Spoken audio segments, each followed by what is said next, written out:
কল্পনা করুন, একটি বিশাল সরীসৃপ নদীর পানিতে প্রায় সম্পূর্ণ ডুবে আছে। বাইরে দেখা যাচ্ছে শুধু দুটি চোখ আর একটি অস্বাভাবিক লম্বা সরু মুখ। কিন্তু আশ্চর্যের বিষয় হলো, এটা কি সত্যিই কুমির? এর মুখ এত চিকন কেন? এত বড় শরীর নিয়েও এটি কি মানুষের জন্য বিপজ্জনক নয়? আর কেন পৃথিবীতে এখন হাতে গোনা কয়েকশো প্রাপ্তবয়স্ক ঘরিয়ালি বেঁচে আছে?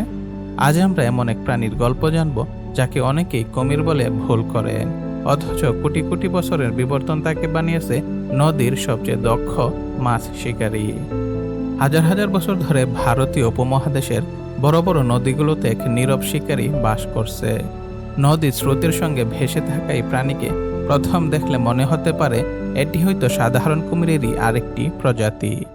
কিন্তু বিজ্ঞানীরা বলেন, ঘরিয়াল আসলে পৃথিবীর সবচেয়ে বিশেষায়িত কুমির জাতীয় প্রাণীদের একটি। এর বৈজ্ঞানিক নাম গেবিয়ালিস গ্যাঙ্গেটিকাস। এটি কোটি বছরের বিবর্তনের এমন এক উদাহরণ, যেখানে পুরো শরীরই তৈরি হয়েছে মাত্র একটি কাজের জন্যে: অবিশ্বাস্য গতিতে মাছ ধরা। কিন্তু প্রশ্ন হলো, কিভাবে?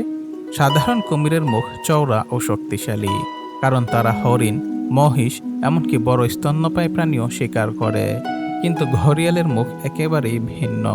এটি লম্বা, অত্যন্ত সরু, আর এর ভেতরে রয়েছে 100-এরও বেশি সূচের মতো ধারালো দাঁত। প্রথম দেখে এই মুখ দুর্বল মনে হতে পারে, কিন্তু প্রকৃতির কাছে এটি একটি অসাধারণ প্রকৌশল। পানির মধ্যে যত কম বাধা তৈরি হবে, শিকার ধরতে তত কম শক্তি লাগবে। সরু মুখ পানির প্রতিরোধ কমিয়ে দেয়, ফলে ঘরিয়াল বিদ্যুৎ গতিতে মাছের দিকে ঝাঁপিয়ে পড়তে পারে। অর্থাৎ যা দেখতে দুর্বল মনে হয়, সেটাই আসলে তার সবচেয়ে বড় শক্তি। ঘরিয়াল নিয়ে একটি বড় ভুল ধারণা আছে। অনেকেই মনে করেন সব কুমিরই মানুষ খেকো, কিন্তু ঘরিয়ালের ক্ষেত্রে বাস্তবতা সম্পূর্ণ ভিন্ন। এর সরচুয়াল বড় প্রাণীকে ধরে রাখার জন্য তৈরি নয়, তাই মানুষের উপর আক্রমণের নির্ভরযোগ্য ঘটনা অত্যন্ত বিরল। বরং এর প্রধান খাদ্য মাছ। ছোটবেলায় তারা খায় পোকামাকড়, ব্যাঙ ও ছোট জলজ প্রাণী। বড় হওয়ার সঙ্গে সঙ্গে মাছই হয়ে ওঠে তাদের প্রধান খাদ্য। তাহলে প্রশ্ন হলো, যদি এটি মানুষের জন্য তেমন কোনো বিপজ্জনক না হয়, তবে মানুষ কেন এর সবচেয়ে বড় শত্রু হয়ে উঠল?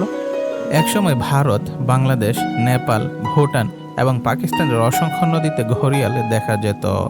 আজ তাদের অধিকাংশ নদী থেকেই তারা প্রায় হারিয়ে গেছে, কারণ একটির পর একটি সমস্যা: নদীতে বাঁধ নির্মাণ, অতিরিক্ত মাছ ধরা, বালু উত্তোলন, নদী দূষণ, আর নদীর তীরে মানুষের ক্রমবর্ধমান দখল। ডিম পাড়ার নিরাপদ বালুচর হারিয়ে যাওয়ায় নতুন প্রজন্ম জন্ম নেওয়ায় কঠিন হয়ে পড়েছে। ফলে কয়েক দশকের মধ্যেই তাদের সংখ্যা ভয়াবহভাবে কমে যায়। আজ ঘরিয়ালকে বিশ্বের সবচেয়ে বিপন্ন কুমির জাতীয় প্রাণীদের একটি হিসেবে ধরা হয়। আপনি যদি কোনো পূর্ণবয়স্ক পুরুষ ঘরিয়াল দেখেন, তাহলে তার নাকের আগায় একটি গোলাকার অংশ চোখে পড়বে। এটিকে বলা হয় ঘোড়া। এই বৈশিষ্ট্য থেকেই ঘরিয়াল নামটির উৎপত্তি হয়েছে বলে ধারণা করা হয়। কিন্তু এর কাজ কি? শুধু সৌন্দর্য নয়, প্রজনন মৌসুমে এই ঘোড়া শব্দকে আরও জোরালো করতে সাহায্য করে। এছাড়া পানির উপর বুদবুদ তৈরি করে স্ত্রী ঘরিয়ালকে আকর্ষণ করতে এটি ভূমিকা রাখে। অর্থাৎ এই অদ্ভুত গঠন প্রকৃতির তৈরি এক ধরনের জীবন্ত সাউন্ড অ্যাম্প্লিফায়ার। একটি নদী শুধু পানি নয়, এটি একটি জীবন্ত বাস্তুতন্ত্র। ঘরিয়াল সেই ব্যবস্থার অন্যতম গুরুত্বপূর্ণ শিকারী। তারা দুর্বল ও অসুস্থ মাছ শিকার করে মাছের জনসংখ্যাকে সুস্থ রাখতে সাহায্য করে। যখন এমন শিকারী হারিয়ে যায়, তখন পুরো নদীর পরিবেশগত ভারসাম্য ধীরে ধীরে বদলে যেতে শুরু করে। তাই ঘরিয়ালকে রক্ষা করা মানে শুধু একটি প্রাণীকে বাঁচানো নয়, বরং একটি নদীর ভবিষ্যৎকে রক্ষা করা।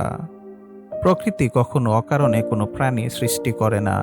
ঘরিয়ালের সরু মুখ, অদ্ভুত নাক, শান্ত স্বভাব, সবকিছুই কোটি কোটি বছরের বিবর্তনের ফল। কিন্তু সেই দীর্ঘ ইতিহাসকে মানুষ মাত্র কয়েক দশকের মধ্যেই বিপদে ঠেলে দিয়েছে। হয়তো ভবিষ্যতের কোনো একদিন একটি শিশুকে আমরা শুধু ছবিতে দেখাবো, এটাই ছিল ঘরিয়াল। নাকি আমরা এমন একটি পৃথিবী রেখে যেতে পারবো, যেখানে নদীর শান্ত জলের নিচে এখনো নীরবে ভেসে বেড়াবে এই অসাধারণ প্রাণী? সিদ্ধান্তটা শেষ পর্যন্ত আমাদেরই।